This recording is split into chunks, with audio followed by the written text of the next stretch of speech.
This is your dose of daily market wisdom with master trader Nick Santiago. Starting from humble beginnings, Nick has been beating the markets for over 2 decades. He shares with you his take on the profitable trades that will have you moving towards financial freedom in no time at all. To see an in-depth review of his track record and much more, go to inthemoneystocks.com.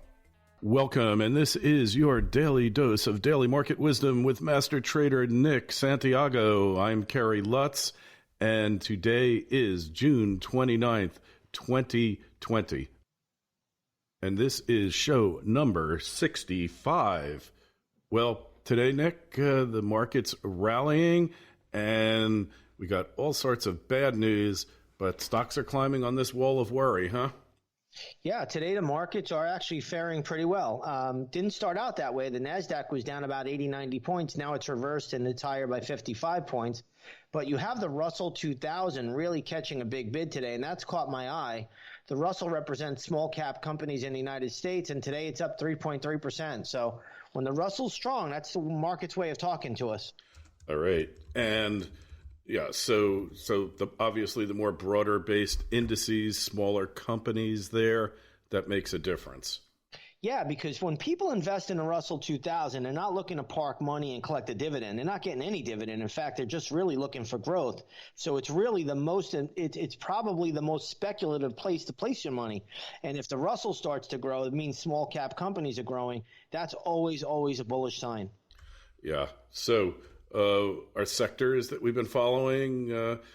One thing I wanted to go over with you, one sector, we had talked about it a while ago, but we haven't talked about it probably in a good 2 months, and that is the staffing agencies, human HR type companies. What are they showing us? Well, the one that I look at all the time is Manpower. And that chart's hung in there. It hasn't been a bad chart. It hasn't been a strong chart.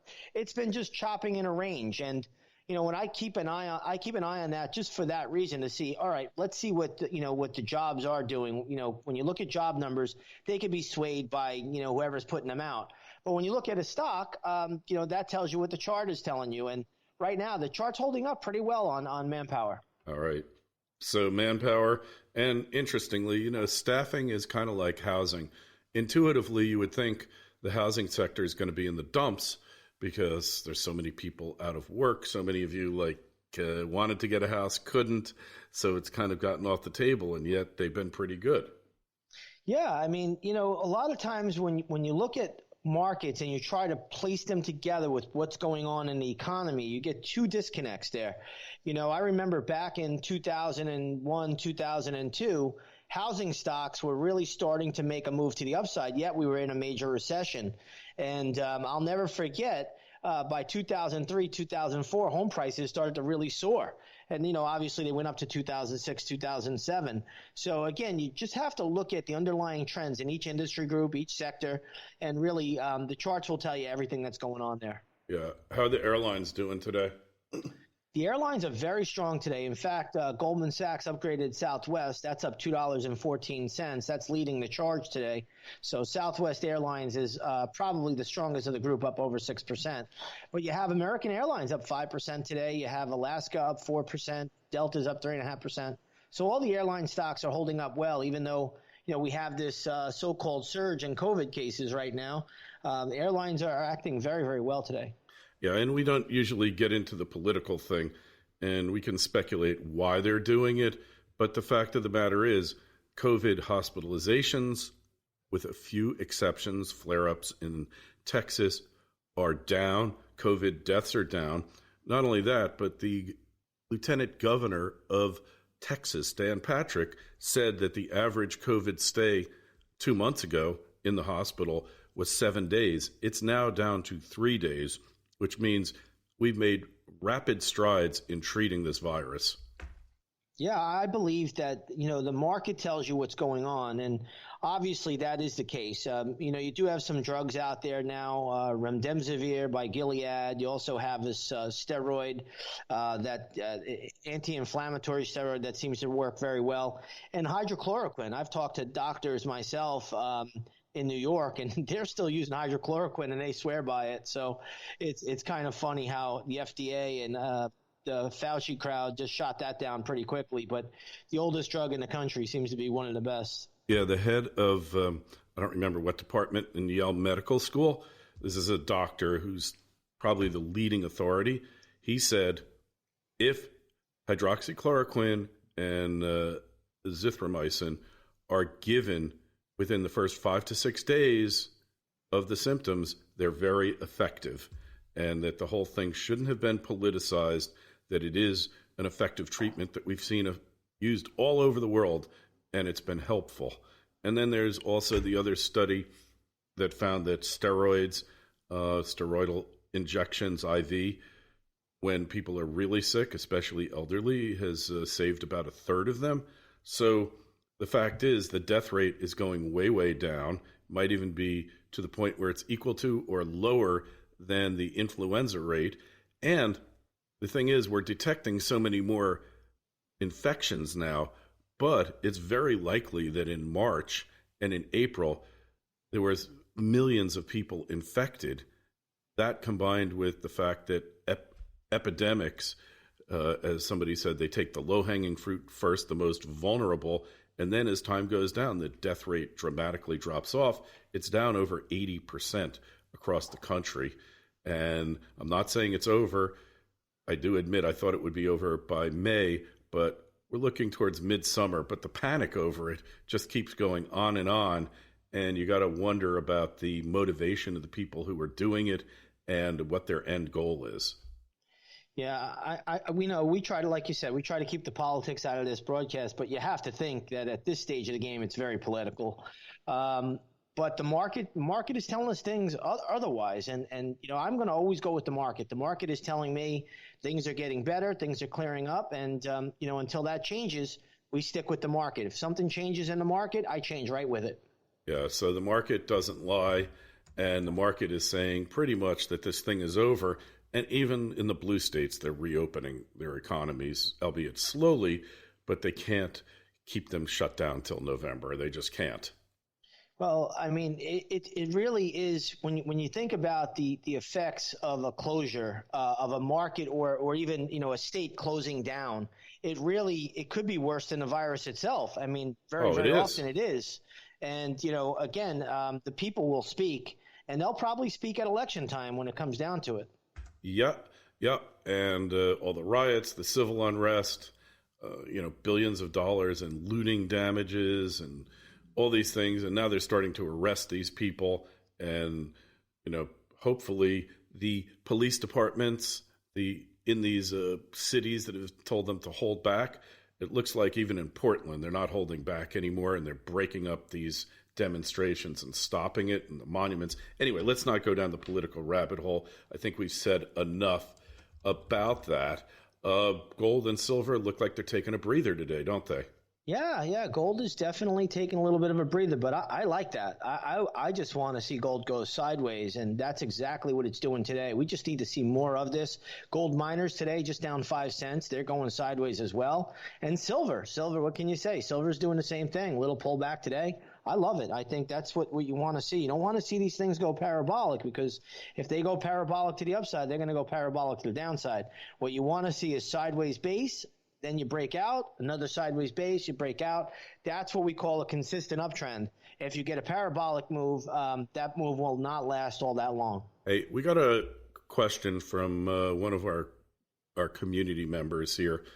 Elliott wave theory, is that something you follow? No, but I understand it. I don't use predominantly Elliott wave theory, but I do know it. It's basically a 5-wave theory. You have 3 impulsive waves, 2 corrective waves. But I mean, I probably know Elliott wave as good as anybody out there.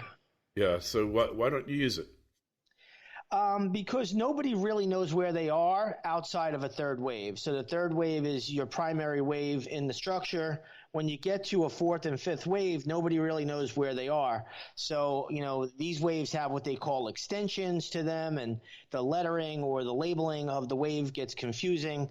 And, I just don't find it really useful. I think the method that I use or bring to the table is much more simple, and it seems to be much more reliable. I'm not going to get every trade right. In fact, Friday I got stopped out of a trade, but that's okay. I mean, You're not going to win every single trade you get into, but I could tell you this much. I'll bat 7 out of 10 or 8 out of 10, and I could do that consistently, and I've done it for years. Hey, of all the methods you use, and one of the things we really like about what you do is the fact you're not tied into any one theory, any one strategy.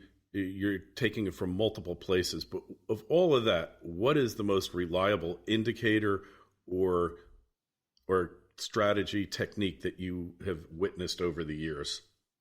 Well, as you said, I do use a variety of things, and I try to combine all the best things. So what I did was basically I took all of the strategies that I found to be reliable, and I said, what works over 70%? And I incorporated them all into one. So, I look at 20, 30 different things sometimes. I mean, I go from cycles to Gann stuff. I look at the charts. I look at moving averages. I look at Fibonacci. I mean, there's so much I put, and that's besides even looking at chart pattern, which I believe is first and foremost. But it's always about price. It's always about pattern. It's always about time. It's about volume, and it's about the structure that the chart is forming. And that's really what it comes down to. So, like I said, you're never going to get every trade right, but you really want to stick with that trend. You want to watch when bottoms are made. The best moves are off the highs and off the lows, and you try to stick with those moves until the chart tells you otherwise. So the best moves are off the highs and the lows, which we saw in March 23rd, right?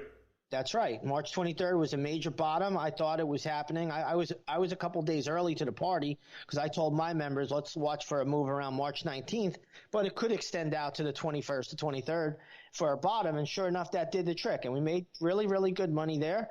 And, again, I've been trying to stick with it. Right now, what we have is what we call a sideways structure. The markets put in a high, or I should say the S&P put a high in on June 8th. And really, it's been backing and filling ever since. So, there's nothing terrible when you see that. And again, you just respect the chart. If the chart breaks down, I'll be the first to flip and go the other way. It makes no difference to me if I'm a bull or a bear. I'm never one or the other. I just want to be on the right side of the tape. Yeah, that's the key. That is the key. So you knew on the 19th that the market was getting close to a low. Yeah, I mean, on the 19th, I had already told my members, we're going to look for this date, and this is a date where we're going to have a turning point, and it could come within a 5-day window. And sure enough, it arrived on the 23rd was the final bottom. But you did have certain equities that bottomed out on the 19th, so that was always a good sign too. Yeah, and there were without getting into all the other details. So you're always watching the chart. You're always applying your rules to it to every trade you make. How do you know when to pull out of a loser? Well, I got out of a loser on Friday, and again, it just went below my level, and that's the maximum I'm willing to risk on a trade. I try to keep all losses under 10%, but sometimes, in this kind of market, you have to put a 10% stop loss in there. And that's kind of the general rule. I always tell people you want to follow that 10% rule. If you have a $100,000 account, you never put more than, 10,000 in any one trade. 10% rule there. Take a 10% stop loss. That's a great rule to follow as well. And again, it just limits your risk on the downside. So, I think that if you just follow by a stop loss, look at where the money flow was going, look at the last major pivot in a stock. If you take out that pivot on a closing basis, that's not a sign of strength anymore. That's a sign of weakness. Right. Hey, one trade you're in is Pfizer. And when we look at that, it's recovered to almost 2% today. It's not really that far off from where you bought it. No, and Pfizer was falling gradually. This is a call option anyway. I have time on the clock there. I think it'll be fine. But yeah, it's rebounding up pretty nicely today. Another trade I got into a couple of days ago was Hyatt. I bought Hyatt, and that stock now was underwater on Friday, and today that's back to break even. But to see the hotel stocks acting well today, with an increase in COVID cases, very bullish. Yeah, well, because they just don't teach the right skills in school anymore. I always tell you, Nick, the only math course I ever aced was in college, and it was statistics. And the only math that matters for epidemics, pandemics, is statistics. Bell curves, trend lines, all these things. And if COVID right now was a stock, you'd be selling it short. You wouldn't be buying it. Oh, for sure, for sure. I would have sold it short a long time ago. But the reality of it is, when you look at these charts, you just let them tell you what to do, and you try to keep out your emotions, and that's what I try to do for the most part. Right.